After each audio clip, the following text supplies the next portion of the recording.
오늘 여러분들하고 이제 오늘부터 나눌 이야기는 초대교회 이야기라고 이제 제가 4주 동안 진행한다고 말씀을 드렸고 그렇게 부탁을 받았고, 초대교회 이야기 중에서 오늘은 첫 시간이기 때문에 여러분들한테 이제 교회 이야기하고 역사 이야기, 그런 이제 전반적인 이야기를 좀 나누면서 어떤 방향으로 수업을 진행해 나갈지를 말씀을 드리도록 할 것 같아요. 오늘은 이제 첫 번째 시간인데 제가 제목은 역사와 교회라고 잡아놨어요. 목사님, 네. 초대교회라 그러면 언제부터 언제까지를 초대교회로 보통 잡나요? 오늘 강의 그 마지막 두 번째 슬라이드에 있어요. 네, 초대교회를 제가 정의하는 부분은 그때 말씀을 드릴게요. 네. 지금 요거 얘기하면 좀 길어지니까 초대교회 정의는 그때 말씀을 드릴게요. 워낙에 내로한 것도 있고 좀 와이드한 것도 있기 때문에 초대교회 얘기는 그때 말씀을 드리고, 성경 이야기부터 조금 먼저 할게요. 아까 제가 성경책이 필요하냐 없냐 말씀을 드렸지만 다니엘서 5장에 보면 성경책에서 굉장히 흥미로운 사건 하나가 등장을 해요. 여러분이 아시는 것처럼 바벨론으로 이미 이스라엘 백성들은 포로로 끌려가 있고, 느부갓네살 왕의 이제 손자라고 볼 수도 있는데 벨사살 왕이 그 잔치를 베푸는 장면이죠. 그날 잔치를 베풀면서 벨사살 왕이 이제 사람 손님들에게 그 이스라엘 사람들, 예루살렘 성전이죠. 성전에서 가지고 온 기물을 가지고 잔치를 베풀려고 그래요. 근데 그때 이날 밤에 굉장히 그 특이한 사건이 벌어지죠. 근데 저희들이 그 바벨론을 조금 이해하시려면 벨사살 왕이 왜 이렇게 밤에 그 사람들하고 마음껏 잔치를 벌일 수 있나, 바벨론에 대해서 이제 역사학자들, 고고학자들이 이렇게 분석해 놓고 조금 한 그런 것들을 보면 바벨론 성이라고 저희들이 이제 보여드리고 있는데 실제적으로 굉장히 난공불락의 성으로 돼 있어요. 그 이유는 바벨론 성을 지을 때 그 이게 벽이 큰 외벽이 있고요. 뭐 전차 두 개가 지나갈 수 있다, 뭐 그렇게 이야기는 하는데 그 안에 내벽이 설치돼 있고 실제적으로는 이게 유프라테스 강으로 막혀 있어요. 그래서 이 밑으로 통로가 있긴 하지만 고기를 그 들어올 수는 없게, 그리고 안에랑 밖에랑 중간에 다 물로 통과하게 해놓고 외벽과 내벽을 설치해 놨죠. 높이나 깊이는 이 정도 돼요. 꽤 커요. 그러니까 강 폭이, 그 강 깊이가 한 27m가 되면 그 중간에 이제 터널을 뚫어서 물이 내벽까지 들어올 수 있게 해놓고 60m 정도, 그다음에 폭이 27m, 외벽만 해도 60m죠. 굉장히 좀 난공불락의 성인데 더 힘든 것은 만약에 이 성을 치고 들어오려면 사다리나 뭐 그런 걸로 안 돼요. 밑에 터널을 뚫고 들어와서 외벽을 지나오면 내벽 하나를 통과하고 마지막 내벽을 통과해야 되는데 그 내벽 끝에는 철 빗장문이 채워져 있는 구조라고 되어 있어요. 이게 이제 바벨론 예전에 있었던 성의 고고학자들이 이제 분석해 놓은 거죠. 그래서 실제로 여러분들이 고대 불가사의 7대 불가사의 중에 하나가 뭐 피라미드도 있고 여러 가지 있지만 바벨론 성 안에는 공중 정원이라는 게 있어요. 외적이 침입해 올 때 정원을 하늘에다 띄워놔서 무슨 아바타도 아닌데 2년 정도는 먹고 살 수 있는 식량을 자급자족할 수 있는 공중 정원을 해놨다고 이야기를 하거든요. 그러니까 누가 쳐들어와도 들어올 수는 없어요. 여기는 뭐 거의 불가능이죠. 그러니까 벨사살 왕이 그날 잔치를 벌이고 있는 중에 여러분들이 아시는 것처럼 벽에 글씨가 쓰여지죠. 메네 메네 데겔 우아르신이라고. 이거는 이제 저울에 달아봤더니 함량이 미치지 못해서 이제 그런 심판하겠다는 그런 메시지인데 이거를 아무도 해석하지 못해요. 그래서 벨사살 왕이 결국은 다니엘을 불러와서 이 본문을 이 벽에 큰 글씨로 새겨진 이야기를 해석하게 부탁을 하죠. 그랬을 때 다니엘이 이 글을 해석하게 되고, 아시는 것처럼 그날 밤에 잔치 벌이는 그날 밤에 고레스 왕이 이 똑같은 방법, 터널을 뚫고 들어와서 새 빗장문을 열고 들어와서, 근데 열려 있었어요. 새 빗장문이. 자기는 그것까지는 예상 못한 것 같은데, 그러니까 바벨론을 침공하기 위해서 이제 페르시아죠. 메데 페르시아가 제국이 되는데 바벨론을 침공하기 위해서 유프라테스 강을 막고 외벽을 통과해 들어와서 내벽 두 번째 왔을 때 만약에 철 빗장문을 누가 걸어놨다면 아마도 못 들어왔을 거예요. 근데 그게 열려 있는 바람에 통과해서 그날 벨사살 왕과 모였던 사람들 거의 다 죽고 바벨론 나라가 거의 70년 만에 그냥 사라지는 거예요. 역사에서 굉장히 짧은 기간. 바벨론 제국이 사라지는 일을 이제 다니엘이 기록해 놓은 부분이 다니엘서 5장인데요. 다니엘서를 여러분들이 읽다 보시면 실제로 다니엘이 이사야를 읽었을 거예요. 에레미야도 읽었을 거고, 이제 구약개론이나 성경을 배우신 분들은 아시겠지만 이사야는 굉장히 두껍고 66장까지 있지만 이게 시간이 이사야는 다니엘이 지금 이 이야기를 벨사살 왕한테 이야기하기 한 200년 전에 기록된 성경책이에요. 이사야 선지자는. 그래서 뭐 이사야 1, 2, 3 나누기도 하는데 아무튼 이사야 44장에 보면 거기 있는 부분이 있어요. 다니엘이 그 70년이 흘러갈 때쯤에 읽었던 글일 수도 있고 아니면 벨사살이 죽은 다음에 고레스가 나중에 다리오 왕이 되고 고레스 왕이 페르시아 제국이 됐을 때 그때 이 글을 읽고 놀랬을 수도 있고 아무튼 이사야서 44장에는 200년 전의 기록이라고 보이는데 벨사살 왕이 잔치를 베풀기 그 기록의 기품에 대하여는 이르기를 마르라 내가 내 강물들을 마르게 하리라 하며 고레스에 대하여 이르기를 고레스는 지금 장군이에요. 벨사살을 물리친 메대 페르시아의 장군 나중에 왕이 되고 근데 그 사람을 성경책에 이사야가 예언하기를 고레스란 사람의 이름과 함께 나의 목자라 나의 모든 기쁨을 성취하리라. 여러분들이 이제 시간 되시면 이사야서 44장 후반부부터 45장을 쭉 읽다 보면 거기에 고레스 장군이 바벨론 성을 무너뜨리기 위해서 사전에 계획한 작전들이 쭉 써 있어요. 그리고 맨 마지막에는 험한 곳을 평탄케 하며 논문을 쳐서 부수며 쇠빗장을 꺾고라고 돼 있어요.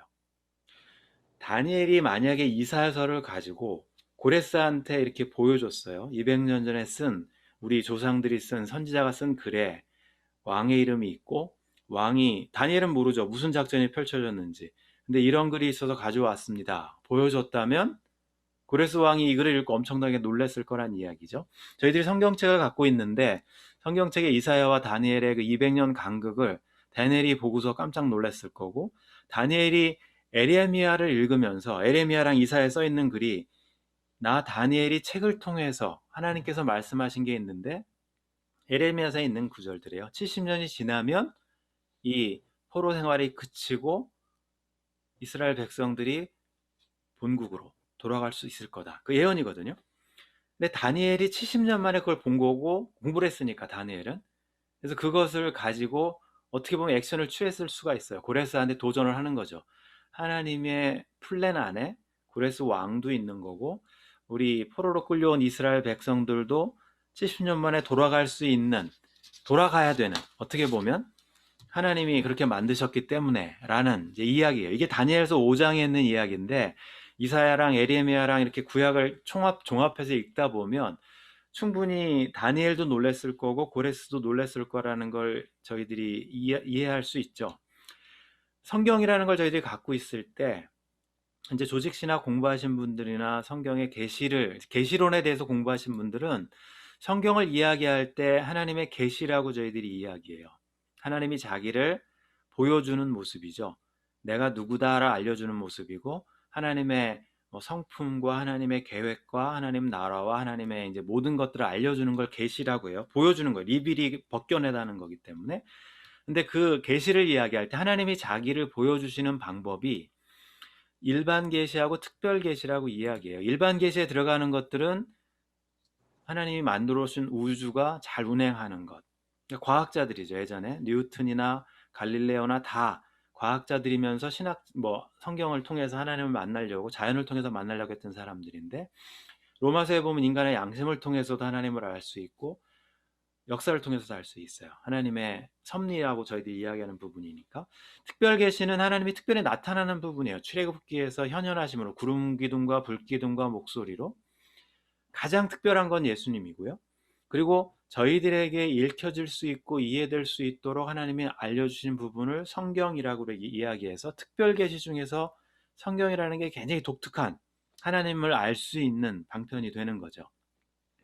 근데 여러분들 이렇게 쭉 보시면 역사랑 성경이랑을 제가 이렇게 좀 하이라이트를 해놨는데 성경책의 70%는 이야기예요. 75%는.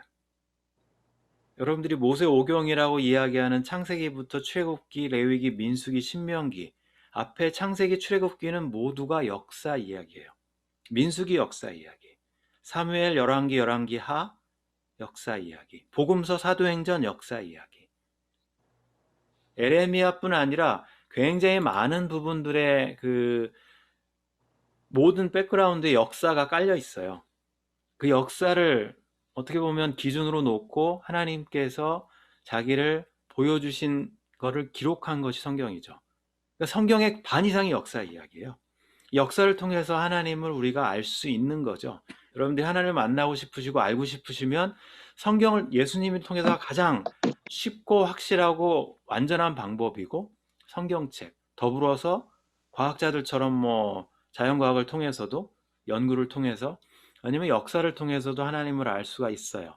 근데 여러분들이 뭐 역사 공부한다니까 좀, 저도 뭐 역사는 공부할 때 국사, 뭐 세계사 그런 거 좀 어려웠으니까. 하지만 성경책에서도 역사 이야기가 쓰여져 있고 하나님이 역사를 통해서 하나님을 보여준다면 일정 부분 저희들이 공부해 둘 필요는 있죠. 근데 모두 뭐 세세하게 질이나 뭐 시간 뭐 그런 걸 공부하는 게 역사가 아니고, 실제로 성경 속에 들어가 있는 역사를 여러분들이 공부하시려면 맥을 이렇게 짚으시면 굉장히 좋아요. 오늘 예를 들어 드리면, 성경책의 역사를 우리가 살펴볼 때는 가장 좋은 방법은, 우리가 구약이랑 신약이라고 부르기 때문에 하나님의 언약이라고 불리는 구약과 신약인데, 커버넌트 언약은 구멍에다 이게 실로 꿰가지고 우리가 말로 실을 꿰서 우리가 이제 다 연결해서 알아듣게 한다. 그러니까 실을 꿰서 이렇게 그 약속을 하는 이제 그런 부분을 이야기하고 있는데요. 구약과 신약의 언약이라고 되어 있을 때 보신 것처럼 창세기 시작하면서 3장에 아담 언약이 있죠. 3장 15절에 무지개 언약, 노아 언약이 있고, 아브라함과의 언약, 창세기 15장, 모세의 언약이죠. 출애굽기에. 그리고 다윗 언약이 있고 새 언약이 있어요. 이건 이제 선지서에 나오는데, 그것이 어디로 연결되냐면 예수님의 오심과 연결되어 있는 부분이에요. 그러니까 구약에 있는 역사를 여러분들이 읽으실 때는 하나님의 언약이 누구를 통해서 어디에서 어떻게 이루어 가는가를 파악하면 그게 역사를 읽는 방법이기도 해요. 우리는 이제 초대교회 이야기를 하려고 하는데, 초대교회 아까 한 집사님께서 초대교회 범위를 말씀하셨는데, 잠깐 말씀드리면, 저희들이 4주에 걸쳐서 초대교회에 대한 이야기를 나눌 때 다루려고 하는 부분은 교회 이야기거든요. 그러니까 하나님의 교회, 구약에는 교회가 등장을 하지 않아요. 하지만 구약에서도 어떤 부분들은 저희들이 참고를 해야 신약의 교회에 연결되기 때문에 그런 부분들도 저희도 봐야 되죠. 왜냐하면 구약의 언약들이 다 들어가 있으니까. 초대교회 이야기라고 해서 여러분들하고 다루고 싶은 부분은 이제 마지막 슬라이드 전장에 좀 더 구체적으로 제가 시대를 알려드리겠지만, 교회 발생 이전의 백그라운드를 좀 알고 있어야 돼요. 저희들이 구약이라고 부르는 부분인데, 구약 속의 교회라고 할 수 있는 부분, 이스라엘 백성이라고 제가 그냥 정해놨어요. 하나님이 아브라함의 후손 중에서 특별히 이스라엘 백성을 통해서 하나님의 언약을 이루어 가시고 하나님 나라를 만들어 가시니까, 여기까지는 어떻게 보면 교회가 아직 등장하기도 전, 교회라는 용어는 마태복음에 딱 2번밖에 등장을 안 해요. 예수님이 베드로한테 내 믿음의 고백 위에 반석 위에 교회를 세우겠다, 그때 처음 등장하는 단어이기 때문에 구약에는 교회라는 용어는 등장하지 않죠. 유대교인들한테는 회당이라는 시내각이라는 뭐 그 시스템은 만들어 놨겠지만 교회라는 건 없어요. 실제적으로 초대 교회사를 저희들이 이야기할 때는 교회의 기준점은 복음서예요. 복음서에 예수님께서 새로운 백성, 이스라엘 백성이 아닌 새로운 하나님의 백성을 모아서 그 사람들이 지킬 율법, 새로운 법에 대해서, 새로운 계명이죠. 이제 산상수훈과 더불어서 그 하나님을 사랑하고 이웃을 내 몸과 같이 사랑하라는 그 대계명, 더불어서 지상 명령도 들어가 있고, 예수님을 중심으로, 예수님의 그리스도의 죽음과 부활과 승천을 중심으로 그 뒤에가 교회가 생겨요. 그전에는 교회에 대한 데피니션만 예수님께서 베드로의 고백 위에, 그리고 교회라는 뒤에 그런 이야기가 들어가 있고, 마태복음에 있는 2번째 교회는 징계할 때 사용되는 거예요. 2-3사람이 내 이름으로 모이는 곳에는 뭐 그때 등장하는 거니까. 아무튼 복음서에는 2번밖에 등장을 하지 않고 나머지는 다 서신서에 등장을 하는데, 그래서 기준점은 복음서고요. 거긴 스토리죠. 예수님의 역사의 이야기가 들어가 있고, 실제로 초대교회라고 이야기되는 부분은 신약에 등장하는 교회는 사도행전에 등장하는 예루살렘 1호 교회, 2호 교회, 안디옥 교회, 3호 교회는 이제 사도 바울이 1차, 2차, 3차 선교여행을 통해서 개척한 교회들. 서신서에 굉장히 등장하고 요한계시록까지 등장을 해요. 신약 속 교회도 포함되고요. 그다음에 실제적으로 역사학자들이 교회사나 초대교회사를 다루시는 분들이 초대교회라고 이야기하는 부분은 실제로는 사도 요한이 사망한 뒤에, 요한계시록이 쓰여진 뒤에, 우리가 속사도라고 불리는 사람들이 활동했던 시절, 요한의 제자 폴리카비라는 사람이 있고요. 그 다음에 이제 클레멘트, 이레니우스, 그런 이제 요한의 제자의 제자들이 있는데, 그 사람들이 활동했던 시대를 초대교회라고 부르긴 해요. 이건 가장 내로우한 범위예요. 그래서 콘스탄틴 황제가 313년에 밀라노 칙령을 통해서 기독교를 승인했을 때까지를 초대교회라고 불러요. 그러니까 박해를 받았던 시기. 박해가 없어지고 453년에 서로마가 멸망하는데, 고트족에게 멸망하는데, 그때까지는 제국교회라고 부르죠. 황제가 이제 교회의 가장 탑에 있었기 때문에, 아직 교황 시스템은 590년 정도에 시작되기 때문에요. 그래서 그때까지는 제국교회라고 명칭을 불러요.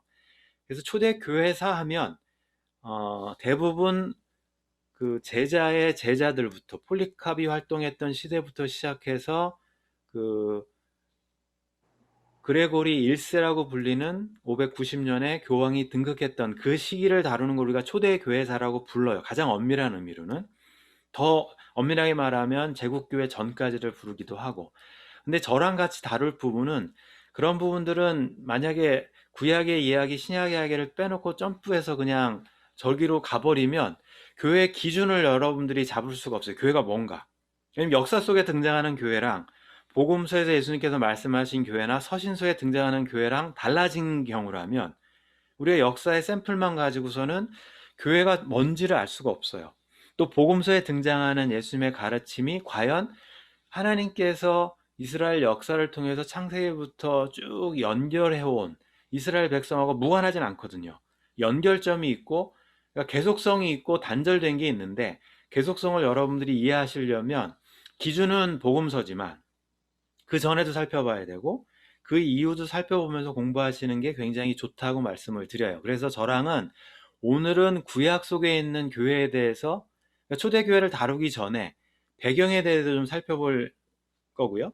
다음 주에는 신약에 있는 교회, 예루살렘 1호 교회부터 안디옥 교회, 2호 교회, 3호 교회, 유럽에 있는 교회들, 요한계시록에 있는 교회들 간단하게 교회들에 대해 살펴볼 거고, 주로 예수님의 지상 명령에 따라서 살펴보게 될 거고, 그 다음 주에는 초대교회에 대해서, 그 다음 주에는 제국교회에 대해서 4시간에 대해서 아마 살펴보게 될 겁니다. 그래서 오늘은 여러분들이 잘 아시는 내용이에요. 처음부터 막 갑자기 모르는 이 사람 이야기하면 여러분들이 이제 수업 이거는 못 듣겠다, 그리고 관두실 것 같아서, 처음에는 여러분들이 다 아는 이야기를 해야지 나도 아는 이야기 하는구나 이렇게 될 것 같아요. 그래서 오늘은 이제 구약 이야기를 조금 하려고 그러는데, 구약 이야기를 알려면 여러분들이 구약의 배경이나 아니면 구약의 이야기, 하나님의 지금 언약이 어디를 중심으로 쓰여져 있는지를 좀 이해를 하고 넘어가면 굉장히 좋죠.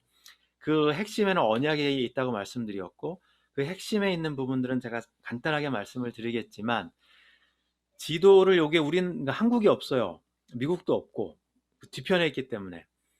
그래서 내가 가끔 수업할 때 이거 반대로 놓고 한국을 찾으라면 금방 딱 찍어요. 자기 고향 찍으라면 금방 찍어요. 근데 이제 이거를 해놓고서 만약에 제가 이렇게 하나를 죽여놓고 성경에 등장하는 곳을 좀 이렇게 가르쳐 주십시오 그러면 처음에 막 헤매죠. 이게 어딘지. 성지순례를 갔다 오시거나 유럽 여행이나 이스라엘 여행 다니시는 분은 그나마 아시지만, 성경 측에 등장하는 것을 이렇게 딱 포인트아웃 하기가 쉽지가 않아요, 처음에는. 그래서 제가 힌트를 드리는 거고. 근데 제가 어렸을 때부터 그 교회에서 강의 들을 때도 그렇고 수업 들을 때도 그렇고 가장 못마땅했던 건 아니고요. 조금 배가 아팠던 게 뭐냐면 이 부분이에요. 예루살렘이라고 돼 있는 부분인데 왜 우리나라 좋잖아요. 한민족. 우리나라에 하나님이 선민으로 선택해서 세족속도 있고 함도 야벳도 있는데, 우리 세족속 뭐 단지파라고 어떤 사람이 뭐 그래서 우리 뭐 단군 뭐 이야기하는 그런 말도 안 되는 이야기지만 그런 분도 있는데 우리나라를 그 하나님의 백성으로 선민으로 선택하셨으면 어땠을까 하는 생각을 한동안 했었어요. 중고등학교 때. 그러면 좋잖아요. 우리나라 말로 성경책도 있고 하나님 말씀도 그냥 읽고 뭐 어려운 히브리어 뭐 헬라어 배울 필요도 없고. 근데 그게 이제 안 됐죠. 이제 불만에 조금 있다가 이제 공부를 하면서 여러 사람들한테 의견을 물어봤어요. 왜 하나님이 저기다가 선민을 되게 복잡한 지역인데 지금도 화약고라고 저들이 불리는 지역인데 그 부분을 그 이 이야기를 펼쳐 나가셨을까? 저 부분을 택해서 혹시 답을 알고 계신 분은 지금 마이크 켜놓고 말씀하셔도 되고요. 혹시 생각하신 게 있다면 뭐 제 생각은 그랬어요. 제 생각은 지금 여러분들한테 간단하게 말씀드리면 저기가 만약에 그 이렇게 여러분들이 만년필이 있는데 만년필에서 잉크가 뚝 떨어졌어요. 근데 이게 물로 떨어졌는데 퍼지잖아요. 만년필이 물에 떨어지면 쫙 진하게 퍼지는데 이게 퍼질 때 균등하게 빠른 속도로 퍼질 수 있는 것은 어떻게 보면 그 물방울이 잉크가 쫙 퍼지는 것처럼 한복판에다 넣어야지 잘 퍼져요.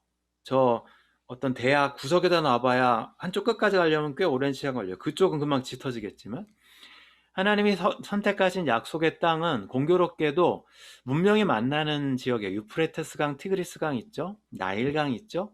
그다음에 중동이 있죠.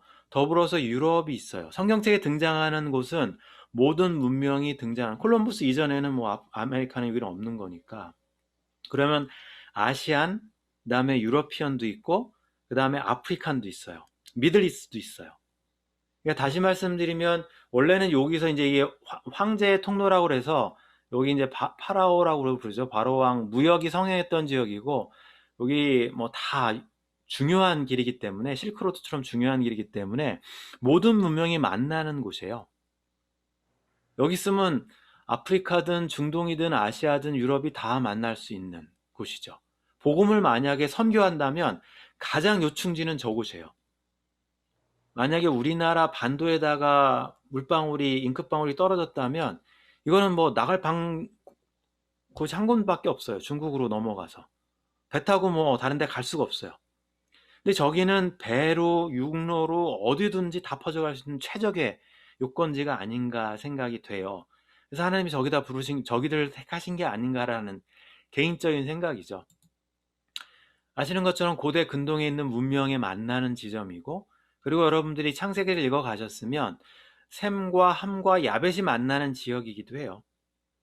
야벳 족속이 이렇게 백인이라고 저희들이 부르지만 셈 족속이 여기 있었고 셈 족속이 여기서 이제 우르에서 있다가 이렇게 여기까지 와서 여기가 조금 노란색으로 가고 있죠.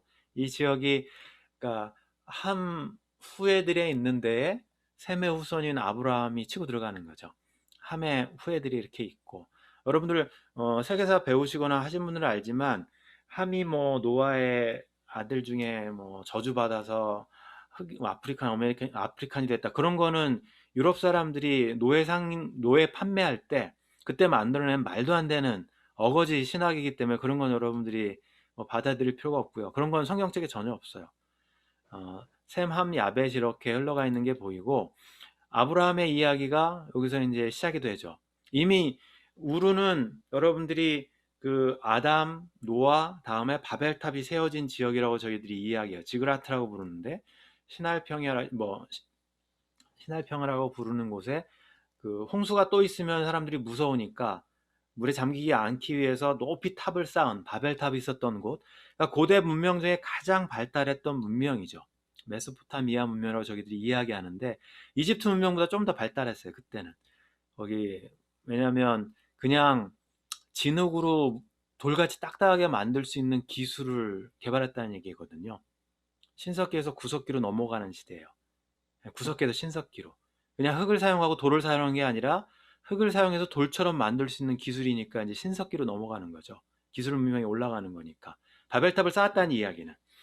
그래서 우르에서 아브라함이 여기서 이제 이걸 타고 그 문명을 가지고 문명의 선구자처럼 이렇게 그 유프라테스 강, 티그리스 강을 이렇게 따라서 여기 하란에 있다가 이렇게 내려오는 이야기. 이게 이제 아브라함의 이동 경로가 되고요.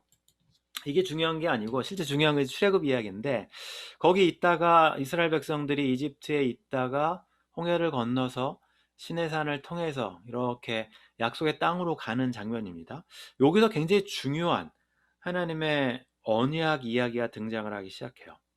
출애굽기를 읽어보시면, 지금까지 이제 제가 창세기 이야기를 했으면 역사 이야기 중에서 출애굽기의 역사 이야기 중에서 가장 중요한 부분은 금송아지 사건이에요.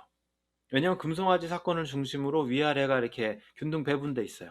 구름과 불기둥으로 하나님의 현현하심이 출애굽기 40장에 똑같이 나타나요. 구름기둥과 불기둥으로. 그리고 구름기둥과 불기둥 다음에 성막을 지으라는 명령이 있어요. 그리고 금송아지 뒤에 성막을 짓는 장면이 나와요. 그래서 금송아지 사건을 중심으로 이렇게 그 대칭 구조로 되어 있는데, 32장과 34장의 핵심의 가운데 33장의 이야기가 있어요. 거기에 회막이라고 등장하거든요. 성경책 읽으실 때 여러분들이 좀 관심 있게 읽으신 분들은 역사 이야기 속에는 힌트들이 좀 역사 속에 들어가 있으니까 거기서 저희들이 좀 클루를 얻을 수가 있는데, 실제로 그러니까 핵심은 금송아지 사건 안에 있는 회막이에요. 출애굽기의 핵심은 거기서 모세 언약과 모세 언약이 갱신되기 때문에, 회막은 뭐냐? 여러분들이 출애굽기를 읽어보면 출애굽 백성들이 진행을 해나가면서 지파별로 이렇게 딱 자기들 텐트를 쳐요. 그걸 저희들이 장막이라고 불러요. 그 다음에 성막이라고 해서 우리가 태버네클이라고 부르죠. 태버네클이 이렇게 쳐져 있었어요. 이렇게 진행을 해왔으니까, 금송아지 사건 전까지. 근데 금송아지 사건을 통해서 하나님이 이스라엘 백성들을 내가 다시 쓸어버리고 모세 너가 다시 아브라함 될래? 뭐 그러면서 이렇게 오퍼를 넣은 적이 있죠. 근데 모세가 나는 안 한다. 어떻게 하나님, 그러면 이방 사람들이 하나님을 뭐로 생각하겠느냐? 이 광야에서 다 죽이면.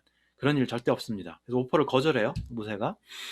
그 대신 하나님이 뭐라고 하시면, 그러면 내가 함께 하겠지만 이스라엘 백성과는 함께 할 수 없으니까 내가 너를 만나는 장소를 따로 성막이 아닌 회막에서 너를 만나겠다 해요. 그래서 그거를 이제 만남의 장소라고 해서 The Tent of Meeting이라고 써 있어요. 회막이라고 되는 거예요. 출애굽기 읽으실 때 구분하면서 읽으셔야 돼요. 장막, 성막, 회막이 다 다른 텐트예요. 실제로 금송아지 사건 뒤에 모세는 이 어디서 하나님을 만났냐면 성막에서 만난 게 아니고요, 회막에서 만났어요. 회막을 따라와서 여호수아가 회막에서 머물러 있었던 이야기가 여러분들이 출애굽기를 읽으실 때 만나는 이야기예요. 실제로 회막은 굉장히 하나님이 금송아지 사건 뒤에 이스라엘 백성들을 다치게 하지 않으시기 위해서 어떻게 보면 보안 조치를 한 거고, 거기서 모세와 만난 곳이, 거기서 이제 부름기둥 불기둥으로 하나님이 또 나타나신 것이 회막이에요. 근데 여러분들이 출애굽기 읽고 이제 민수기, 신명기에서 쭉 해서 사사기를 통해서 열왕기로 들어가면서 사무엘을 통하면서 들어가 보면, 회막보다는 이제 태버나클이라고 부르는 거죠. 실로에 텐트가 쳐져 있었고 하나님의 언약궤가 거기에 모셔져 있었고, 사무엘 전쟁 나간 게 아니라 사무엘서의 그 엘리의 아들들이 홈리와 비나스가 전쟁에 그 언약궤 가지고 나갔다가 다 죽고 블레셋에 뺏겼다가 다시 돌아오고, 그러면서 이게 장막이 막 옮겨 다니기도 하고 사라지기도 하고 막 그런 장면이 나오고, 드디어 다윗 언약을 통해서 하나님이, 그러면 내가 너와 언약을 태울 텐데 너가 장막 짓는 것 대신에 궁궐 짓는 건 허락하겠지만 내 아들이 장막이 아닌 성전을 짓는 걸 허락해 주겠다. 그게 이제 하나님이 다윗에게 주신 언약이에요. 모세 언약에서 다윗 언약이 좀 더 이제 내로 다운 됐죠. 그래서 성전이 세워지는 이야기가 성경책의 이제 핵심 이야기예요.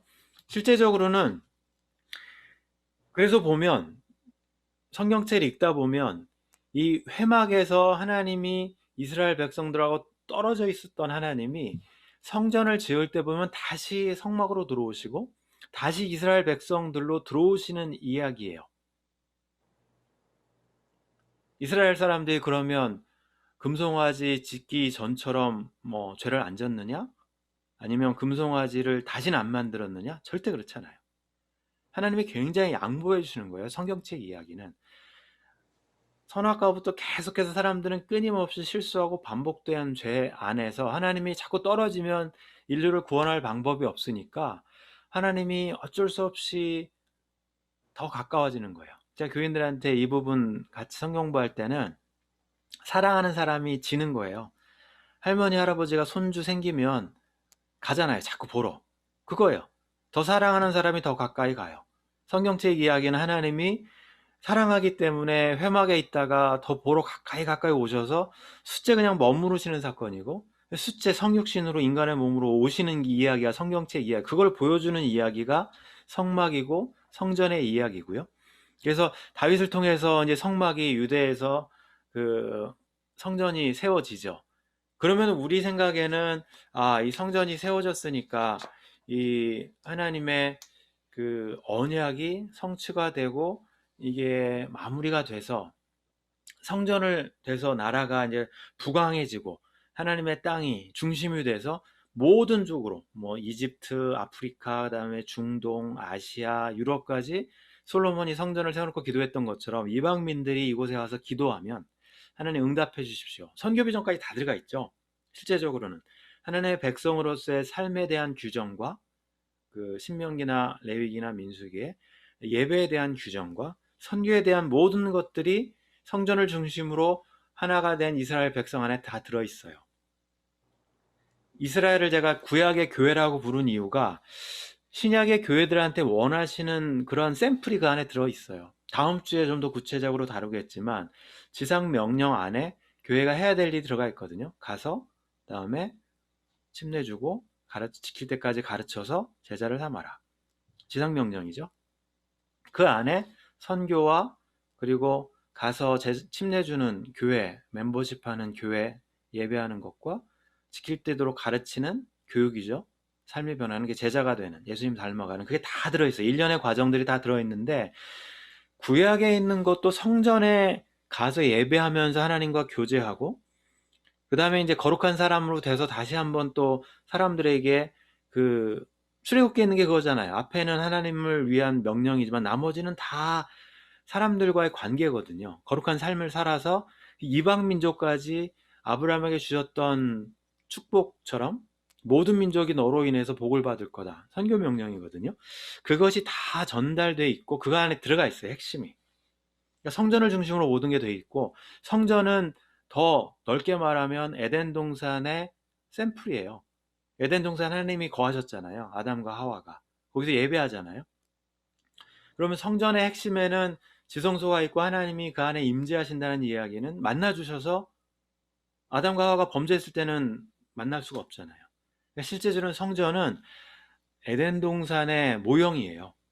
하나님이 우리를 아무런 거 없이 만나 주실 수 있는, 그러기 위해서는 거룩해야 되고 이제 그런 부분들이 성전이기도 한데 그 안에 이제 어떻게 보면 구약의 신학적인 핵심이 그 안에 다 들어있는데 다윗 왕을 통해서 솔로몬이 성전을 지었지만 여러분들이 아시는 것처럼 구약의 이야기는 여기서 해피엔딩이 아니에요. 이래서 끝났으면 참 좋은데 에덴 동산에서 아담이 범죄하고 또 모세에 출애굽했던 새로운 백성들이 또 광야에서 범죄하고 이스라엘 백성들이 유다에 와서 끊임없이 범죄하는 결과는 바벨론에 끌려가는 거죠. 어떻게 보면 원래 고향으로 돌아가는 거예요. 우르로. 아브라함의 원래 고향으로 돌아가는 거예요. 이게 이제 성경책에서 이야기하는 거죠. 그랬을 때 오늘 여러분들의 말씀드린 것처럼 70년 뒤에 정말 신기하게 하나님이 에레미야 선지자를 통해서 예언해 주신 것처럼 바벨론 성이 어느 날 갑자기 무너지고 예상하지도 못하게 고레스라는 사람이 칙령을 보내요. 이방 나라 왕인데 메대와 페르시아의 왕인데 이 사람이 이제 이 고레스가 쫙 해가지고 나중에 페르시아 조금만 되거든요. 메대가 이제 합병을 해서 페르시아가 되는 거고 바벨론 무너뜨리고 다 차지하는 거죠. 이제 알렉산더가 차지했던 땅만큼 그 전에 페르시아 제국이 차지하는 모습을 보이는데 그 페르시아 제국의 황제가 칙령을 내린다고요. 에스라서를 보면 너희 신을 섬길 성전을 다시 지어라. 너네는 돌아가도 된다. 돌아갈 때는 가지고 싶은 거 다 가져가도 된다. 이게 말이 되는 얘기가 아니에요.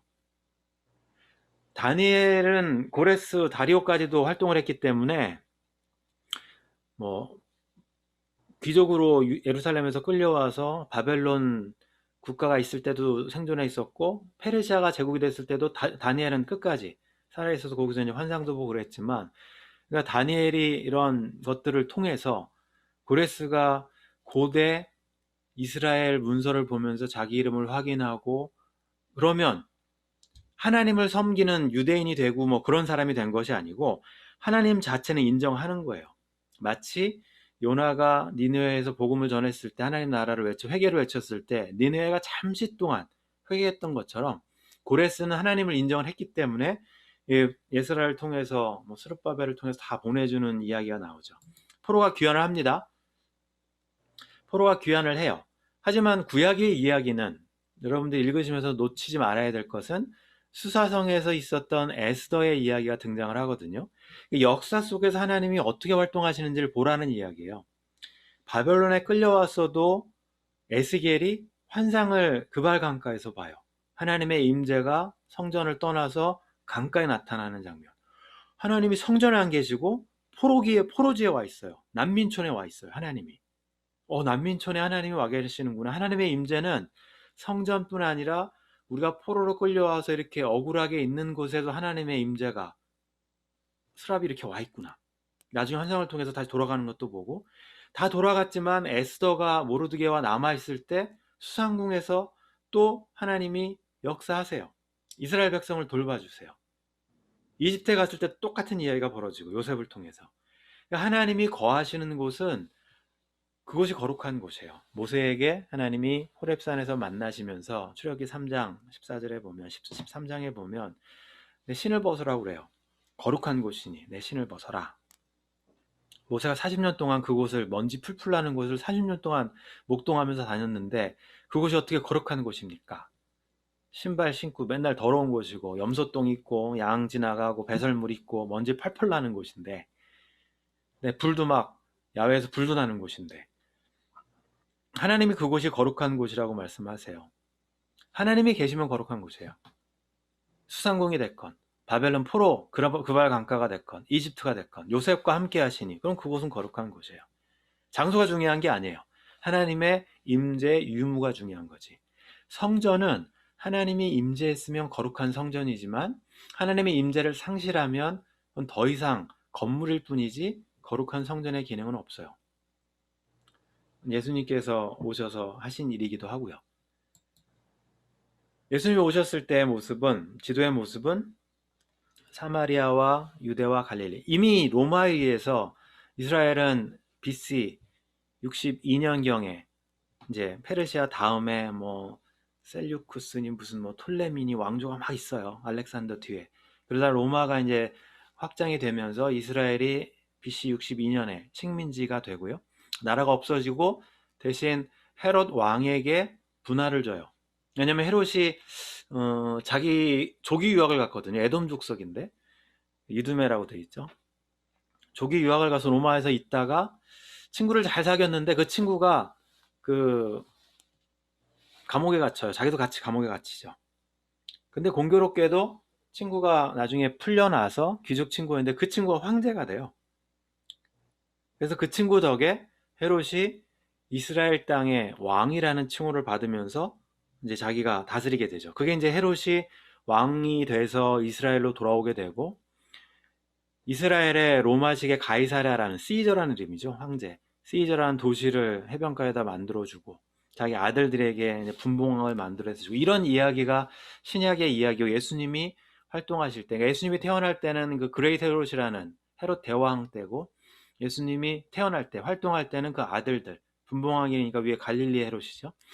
헤롯 아그리빠도 등장하고 이제 신약의 베드로나 바울에는 다른 헤롯들이 또 등장을 하는데, 아무튼 헤롯하고 가장 중심되는 이야기 또 성전의 이야기예요. 그래서 성전의 이야기를 조금 여러분들 정리해 드리면, 그러면 구약의 이야기가 조금 더 정리가 될 것 같아요. 구약의 이야기가 우리가 알기로 핵심이, 언약의 핵심은 성전을 짓는 거였고 다윗에게 주신 언약이니까 솔로몬 성전이 지어졌고, 그리고 솔로몬 성전이 무너지고 포로로 갔다 와서 스룹바벨 성전이 지어졌고, 스룹바벨 성전이 또 무너져서, 어떤 사람은 BC 62년에 로마가 쳐들어와서 식민지 할 때 부서뜨렸다는 이야기도 있지만, 대부분의 학자들은 수르바벨 성전이 더 이상 쓸 수 없어서 증축보다는 이제 다시 완전 리모델링 한 것이 헤롯 성전이라고 이야기를 하죠. 이제 이렇게 저희들이 이야기를 해요. 실제로 솔로몬 성전은 다윗이 모든 재료를 다 준비해 주었고, 솔로몬은 짓기만 했어요. 자기가 할 일은 그냥 짓기만 한 거죠. 정확하게 태버네클 장막의 2배 사이즈로 지었어요. 2배 사이즈로 해서 그 모세가 받았던, 브살렐이 만들었던 장막에 정확하게 2배로 딱 키워서 솔로몬 성전을 지었고, 솔로몬 성전이 지어지고 나서, 그리고 나서 이제 무너지죠. 그리고 이제 스룹바벨 성전이 그 지어지는 과정. 근데 여러분들이 스룹바벨 성전이 지어지는 과정에 보면 이제 학개라는 선지자가 등장을 해서 지어지게 되는데, 솔로몬 성전이 BC 959년에서 586년, 이렇게 한 15년, 뭐 30년 이렇게 오랫동안 지어졌고, 헤롯 성전은 AD 63년에서 70년까지 지어졌어요. 그러니까 준공된 다음에, 완공된 다음에 사용된 기간을 제가 말씀드리는 거고, 예수님이 활동할 때도 이미 46년째 짓고 있었어요. 헤롯 성전은 거의 60몇 년 지었으니까. 스룹바벨 성전이 516년, 586 BC에 이스라엘이 멸망되고 바벨론 성전이 무너진 다음에 1차, 2차 포로가 돌아오면서 스룹바벨 성전이 536년에 지어지려다가 20년 동안 방치되죠. 처음에 스룹바벨에 지려고 했다가 뭐 공격이 많아서 못했어요. 20년 동안 멈춰 서 있었을 때 20년 뒤에 이제 516년 BC인데, 공교롭게도 성전이 무너진 지 70년 되는 때예요. 그때 학개 선지자를 통해서 하나님께서 예언의 말씀을 주시죠. 왜 사람들이 20년 동안 성전 짓기를 중단했냐면, 처음에 와서 이제 막 들뜬 마음으로 기초를 놨어요. 그 스룹바벨과 여호수아가 와서 이제 기초를 놔놓고 성전을 지려고 하는데 공격이 들어왔죠. 그래서 공격이 들어와서 이거 성전 짓는데 힘들겠다. 그래서 일단은 우리 집을 먼저 짓고 그 다음에 성전을 짓자. 그러다가 연기되고 차일피일 미루다가 연기가 됐어요. 또 한 가지 이유는, 성전을 지려고 왔는데 솔로몬 성전을 지을 때는 모든 재료가 준비가 돼 있어요. 다윗 왕이 다 했기 때문에, 죽을 때까지. 근데 수룹바벨 성전을 지으려고 보니까 기초만 놨지만, 기초는 뭐 무너진 돌로 이렇게 쌓아서 만들 수가 있는데, 기초 위에다가 이제 나무도 하고 뭘 해야 되는데, 나무가 변변한 나무가 없어요. 그나마 돌은 뭐 이렇게 주워다 하는데, 두로와 시돈에서 백향목 같은 거 가져다가 막 져야 되는데, 그러니까 엄두가 안 나는 거예요. 성전을 짓지를 못하고 계속 방치하고 있어요. 그래도 지려면 성전인데 좀 제대로 된 걸로 지어야지. 하나님의 성전인데. 그러고 있을 때 학개를 통해서 하나님께서 이렇게 독려를 하세요. 그러니까 사람들이 그 말을 듣고, 그래도 하나님의 명령이고 이거 우리 약속은 지켜야 되니까, 그래서 이제 집 짓는 거 중단하고 사람들이 이것저것 가져와서 지어요. 왜냐하면 학개가 말할 때 그냥 이것저것 가져다 지어라 이거예요. 성전을 일단 지어라 이거예요. 좋은 재료 구하려면 나라도 없는데 그거 쉽지 않으니까. 그래서 20년 뒤에 막 방해를 무릅쓰고 성전을 지어서 완공을 하죠. 스룹바벨 성전이 완공이 돼요. 그때 사람들이, 원래 성전을 봤던 사람들은 통곡했다고 돼 있어요. 너무 보잘것없으니까. 젊은 사람들은 모르죠. 성전이 어떻게 생겼는지 본 적이 없으니까. 하지만 나이 든 사람들은 그 성전에 보잘것없을 보면서 막 울부짖고 그랬을 때 학개가 던진 메시지예요. 남은 사람들 가운데 그 찬란했던 성전, 솔로몬 성전이에요. 평당가가 가장 높은 성전일 거예요. 뭐 금으로 잔뜩 해놨기 때문에, 이 성전이 너에게는 어떻게 보이느냐? 학개가 대답까지 해줘요. 굉장히 하찮게 보이지, 무슨 뭐 그 초가집처럼 보이고 너무 하찮게 보일 거야. 학개한테 주시는 이야기죠. 하지만 이 성전의 나중의 영광이 이전의 영광보다 훨씬 클 거다, 이렇게 이야기해요. 학개서를 통해서, 학개 선지자를 통해서. 만군의 여호와의 말이니라, 내가 이곳에 평강을 주겠다. 엄밀한 의미로 스룹바벨 성전은 여러분들이 구약을 읽으실 때는 선지자들의 예언은 항상 1차적인 게 있고 2차적인 게 있어요. 그러니까 선지자들은 산을 보면 가까이 있는 산이 보이고 멀리 있는 산도 보이거든요. 선지자들의 예언은 어떤 거는 멀리 있는 걸 수도 있고 가까이 있는 걸 수도 있어요. 아니면 그 두 개 다를 보면서 산이네 그럴 수도 있어요. 하나는 멀리 하나는 가까이. 스룹바벨 성전을 보면서 학계가 던진 이 나중의 영광, 이 성전의 나중의 영광이 뭘까를 많은 학자들이 고민하고 이야기를 하죠. 1차적인 스룹바벨의 이야기는 실제적으로는 스룹바벨 성전의 이야기예요. 2차적인 거라면 이 성전을 무너뜨리면 내가 3일 만에 짓겠다는 예수님의 자기의 몸을 향해서 하신 말씀이고, 3차적인 거라고 하면 바울이 이야기했던 너희는 그리스도의 성전이다. 성전이라는 용어를 어떻게 쓰는지를 성경을 통해서 여러분들이 보시면 돼요. 그러니까 처음에 있었던 솔로몬의 성전보다는 스룹바벨 성전의 영광이 이전보다 크리라 이렇게 이야기하셨어요. 그 사람이 그 이야기를 사람들이 받아들인 거죠. 보잘것없을지 모르지만 실제로 이거는 그냥 객관적인 이야기로 보면 솔로몬 성전이 사용된 횟수예요.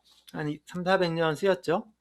실제로는 솔로몬 생전부터 이방 여인들하고 결혼하면서 우상 숭배가 시작이 됐기 때문에 솔로몬 성전 안에 이방 우상들이 들어와서 자리를 잡았을 가능성은 있어요. 그리고 실제로 그 뭐 여로보암이나 르호보암 때부터는 뭐 솔로몬 성전은 이미 그 하나님이 가증히 여기는 것들이 들어와 있었고요. 하지만 무너진 거는 586 BC예요. 굉장히 오래 썼어요. 586 BC니까 꽤 오래 썼죠. 스룹바벨 성전은 얼마나 썼는가 볼까요? 아까 말씀드린 것처럼 헤롯 성전 짓기 전까지 쓰여졌어요. BC 62년에 만약에 짓기 무너졌다고 치더라도 거의 500년 넘게 사용됐어요. 가장 오래 사용된 성전이 스룹바벨 성전이에요. 어떻게 보면 가장 보잘것없고 사람들 보기에는 가장 하찮은 것처럼 보이지만 헤롯 성전은 증축을 하면서 헤롯이 솔로몬 성전보다 층을 더 얹었어요. 성전을 2층짜리로 만들었어요. 그리고 그 앞마당을 넓혔어요. 솔로몬 성전을 복원하면서 실제로 모든 건축의 양식은 로마식으로 지었어요. 로마 스타일로, 가이사라처럼. 유대식으로 지은 게 아니에요. 성전이라고 지었지만 그거는 뭐 자기가 그 에돔 족속이니까 이스라엘 백성들한테 유대인들한테 합법적인 그 지지를 못 받기 때문에 어머니가 이제 유대인이고 아버지는 이쪽이니까 유대인들의 그 승인을 얻기 위해서 성전을 지어주면 사람들이 좋아하잖아요. 사두개인들도 좋아하고 제사장들도 좋아하고. 그래서 전폭적으로 지지를 해줬기 때문에 헤롯 성전이라고 부르지만 2층으로 지었고 로마식으로 지었고 화려하게 지었고 제자들이 예수님 보고 저거 너무 멋있지 않습니까? 로마는 안 가봤지만 로마를 여기서 보는 것 같아요. 막 그런 걸 거예요. 대리석으로 하얀 돌로. 지금 이제 헤롯 통고용만 남아 있는데 그 대신 앞마당을 넓혔어요. 성전의 뜰이라고 불려지는 부분인데 그 부분을 넓혀서 그 부분을 나중에 어떻게 사용하냐면 예수님 오셨을 때는 원래 그곳은 이방인의 뜰이에요. 이방인들이 와서 기도하고 하나님을 만날 수 있는 곳이죠. 근데 그곳을 사두개인들과 제사장들과 이렇게 뭐 해가지고 하여튼 뭐 서로 이제 비밀 거래를 했는지는 모르지만 원래 헤롯 성전이 세워질 때 앞마당을 굉장히 10배 넘게 확장을 했거든요. 원래는 그 성전에 올 때 사람들이 재물을 들고 오다가 혹시나 흠집이 나면 상할까봐 성전 가까이 와서 사서 이제 예배를 드렸단 말이에요. 재물로 사용을 했단 말이에요.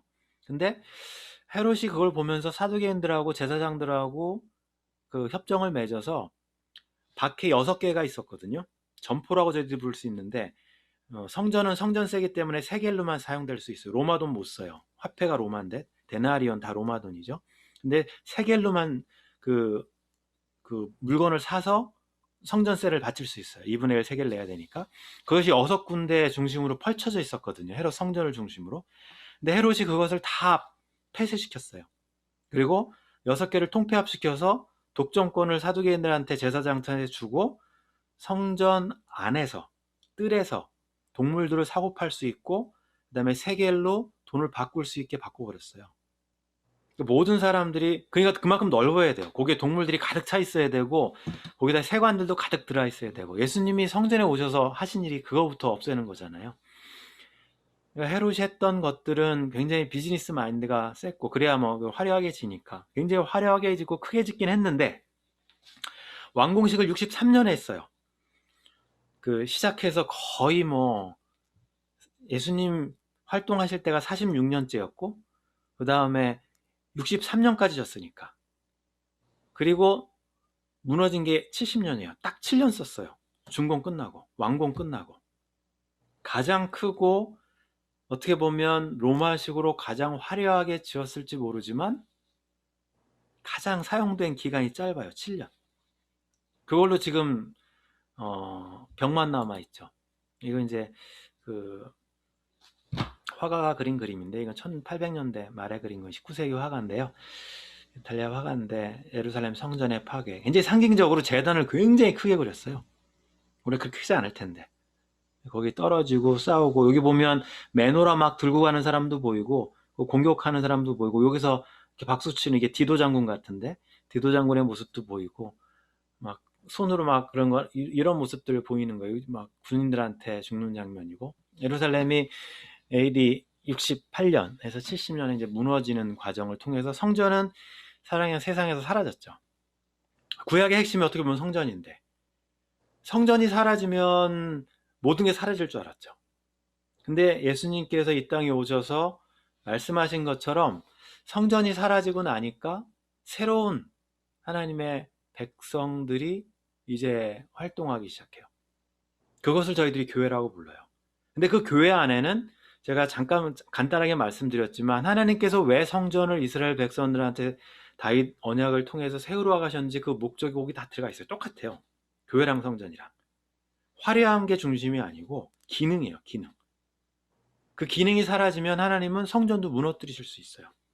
없애버리실 수 있어요. 지금까지 없어요. 성전은. 필요도 없어요. 그리고 예수님께서 오신 뒤로는. 하나님을 만나는 곳이 그 성전이 아니라, 예수님이 오셨을 때 이미 그 전부터 기능은 상실돼 있었고, 예수님이 성전 청소를 하면서 폐쇄시키셨고, 사마리아인 만나서는 예배는 성전에서만 드리는 거 아니야. 이 그리심산도 필요 없어. 그냥 신령과 진정이 있는 곳은 어디든지 예배 드릴 수 있어. 이제 성전 필요 없어. 왜? 성령이 오시면 가능하니까. 오순절을 통해서 성령이 임하시고 난 다음에는 성전을 대체하는 거죠. 이스라엘 백성도 대체가 되고 성전도 대체가 돼요.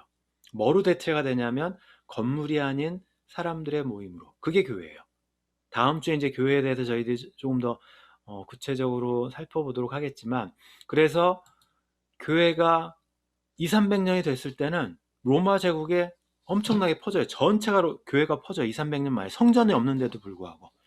성전 시스템이 사라진 뒤에도 교회는 아무런 문제 없이, 이게 그 당시 로마의 5대 도시라고 불릴 수 있는 곳인데, 로마, 그 다음에 여기가 우리가 불리는 에베소죠. 알렉산드리아, 여기가 이제 안디옥이에요. 이제 큰 로마의 도시들인데, 여기 이제 카르타고라고 돼 있고, 그래서 가장 중요한 교회들이 이미 AD 300년 경에, 313년이면 밀라노 칙령을 통해서 교회의 자율권, 허용권, 예배 허용권이 허용이 됐을지 모르지만, 그 전에 이미 로마 제국 전체에 퍼졌어요. 콘스탄틴의 어머니 헬레나도 크리스찬이었고. 그런 걸로 보면 성전이 없고 이스라엘 백성들이 나라가 없는데도 불구하고 하나님의 교회는 전혀 문제가 안 돼요. 요즘에 굉장히 많은 사람들이 막 걱정을 해요. 교회에 핍박이 막 온다. 그 교회를 막 힘들게 한다. 그래서 이렇게 되면 안 되고, 뭐 기독교인들이 뭐 막 위에 올라가서 뭘 다 해야 된다 이야기하지만, 성경적이지는 않은 것 같아요. 역사에서 말하는 건 전혀 그렇지 않아요. 역사에서 말하는 건 핍박 속에 훨씬 더 기독교는 정화되고 거룩해지고 훨씬 더 확장돼요. 기독교 역사에서 살펴보는, 우리가 이제 중세교회는 살펴보지 못하겠지만, 이제 제국교회 때 여러분들이 잠깐 맛을 볼 텐데, 교회의 어떤 모습일 때 교회가 가장 생명력이 있을까? 여러분들이 그거는 질문 한번 던지셔야 되는 부분들이에요. 초대교회는 성전이 사라지고 나서 더 확장돼요. 제가 아까 처음에 말씀드릴 때 이제 초대교회 데피니션이라고 말씀드린 부분인데, 교회사의 전체적인 이야기는 저희들이 3등분을 해요. 고대교회 이야기 590년까지, 중세 로마 카톨릭에서 그다음에 종교개혁 될 때까지, 종교개혁 이후를 근세, 뭐 현대로 또 나누는 분도 있는데 포스트 마던이라고 해서 요즘을 또 이제 21세기를 현대로 나누는 분이 있긴 하지만, 가장 쉽게 나눌 때는 이렇게 나누고요. 그 중에서 고대 교회 아니면 초대교회, early church 뭐 이렇게 부르는 부분은 예수님 그냥 제가 일이라고 표현했어요. 이건 뭐 이해하기 쉬우라고. 사도 시대는 사도들이 활동했던 시대예요. 이때가 교회가 건설되는 시기죠. 사도들의 활동은 종료됐고 사도 요한과 더불어서 교회가 막 건설되다가 이제 속사도 시대, 그러니까 사도들의 제자들, 요한의 제자들, 베드로의 제자들, 바울의 제자들, 그 사람들을 속사도라고 부르는데, 그 사람들이 활동했던 시대는 핍박기예요. 엄청난 핍박들이 있었던 로마 제국 시대, 콘스탄틴 대제가 기독교를 공인하기 전까지 313년, 이때를 계기로 이제 시대가 확 바뀌어요. 590년이 일대 교황이라고 불릴 수 있는 그레고리 1세가 즉위하는 해인데, 이때부터 이 로마 카톨릭이라는 모습이 착 이제 들어오거든요. 그때까지는 그냥 니케아 시대라고 저희들이 부르는데, 저희들이 다루는 부분은 요 앞에 313년에서 로마가 멸망할 때까지만 할 거예요. 그 뒤에 이제 하면 지나가면 뭐 신학자들 이야기, 신학 이야기만 계속 나오거든요. 무슨 종교 회의 이야기만 나오니까 제가 여러분들한테 다룰 부분은 이 부분이고, 언젠가 기회가 되고 여러분들이 관심이 있으면 가장 재미있는 부분은 종교개혁 시대예요. 중세, 우리가 이제 미디벌이라고 부르는 중세는 암흑기라고 부르죠. 이슬람이 나오고 동로마가 분리되고 십자군 전쟁이 있고 막 그런 있던 시대, 종교개혁이 되면서 확 변하죠, 세상이. 로마 카톨릭에서 이 개신교가 나오죠. 그 중세에는 동로마와 서로마가 갈라지기도 해요. 1054년인데 이런 뭐 중세 암흑기를 저희들이 지나고 나면 로마 카톨릭에서 개신교가 분리돼 나와서 이제 종교개혁 시대라고 불리는 시대. 이때부터 이제 교파가 굉장히 많아지긴 하지만, 침례교는 종교개혁 중에 영국 침례교회를 통해서 영국에서부터 나왔기 때문에 1611년에 킹 제임스 버전 나올 때 영국의 최초의 침례교회가 세워지거든요. 스필타필드라는 곳에. 그러니까 그때 정도로 거슬러 올라가요, 침례교회는. 그래서 근세사까지 이렇게 지나가서 현대가 오는 모습인데, 이런 부분들 중에서 저희들이 살펴볼 부분은 고대사에서도 일부분. 그래서 제가 여러분들하고는 거기까지만 아마 살펴보게 될 거예요. 그래서 이 강의를 통해서 살펴볼 시기하고 내용들을 이렇게 말씀을 드렸는데, 실제로 계속 강의를 여러분들이 들으시면서 머릿속에 넣어 두셔야 되는 질문은 뭐냐면, 성경은 역사라고 제가 말씀을 드렸어요. 하나님의 존재를 증명하고 뭐 그런 거 아니에요. 하나님은 자기를 증명하라고 성경책 쓰신 게 아니에요.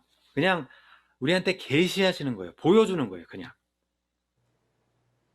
하나님이 역사를 어떻게, 하나님의 백성을 통해서, 성전을 통해서, 언약을 통해서 하나님이 어떻게 역사를 이끌어 가시는지를 알려주는 게 성경의 이야기고, 그 속에서 우리가 하나님 나라를 찾고 하나님이 어떤 분이신지, 하나님이 어떤 일을 하셨는지, 역사 서술이 더 맞아요.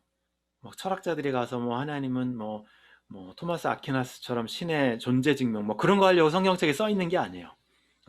굉장히 어려운 부분이고 그런 거 하는 게 아니니까, 역사를 통해서 하나님이 어떻게 자기의 그 플랜을 성취해 가시는지를 우리가 파악해 나가는 시간이 어떻게 보면 역사를 배우는 부분인데, 역사라고 부를 때는 항상 그래서 사건이 벌어지고 나면 팩트죠. 이벤트예요. 그것을 기록한 사람에 의해서 해석은 달라질 수 있어요.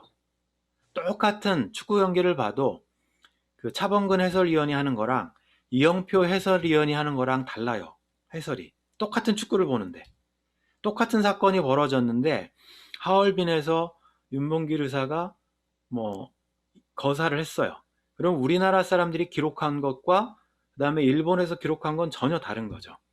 삼국시대를 기록하면 그 김부식이 기록한 삼국 사기하고 삼국유사 일현이라는 스님이 그 승려가 기록한 거하고는 전혀 달라요. 거기 야사들이 많으니까 고구조선 이야기 거기 다 들어가 있고 똑같은 사건을 대해서 어떻게 기술안에 대해서 남겨져 있는 것이 역사예요. 사건이 역사가 아니에요. 사건을 어떻게 해석해서 기록해 놨는가가 역사가 돼요. 우리가 가지고 있는 건 다 그런 기록이에요. 바이어스가 조금 걸려있죠. 기술한 사람에.